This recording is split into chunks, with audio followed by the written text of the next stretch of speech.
Magandang hapon sa inyo mga part. Magluluto tayo ng sinigang na pork.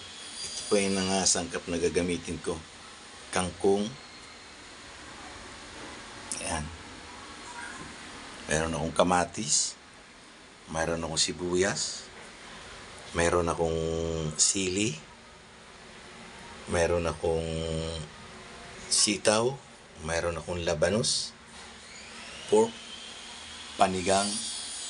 Yan. Yan mga part. Yan ang ulam namin ngayon. Subukan ulit natin. Kakainin ng mga tabs. Abay, siguradong kakainin to. Sinigang eh. Gusto nila sabaw daw eh. Ayan. Sabaw na maasim-asim daw. Maglaga sana ako. Gusto na nila yung may asim. Yan ito. Mataas ngayon ang mga bilihin mga part. Grabe. Mga teacher ko may seminar, pero pa mo. Ito, nag-aantay. Mga high school naman. Anong gusto mo? Sigang? Seminar Gusto mo sigang? Ha?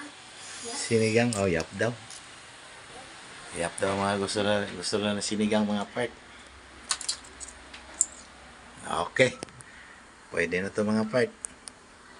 Yan, sinigang.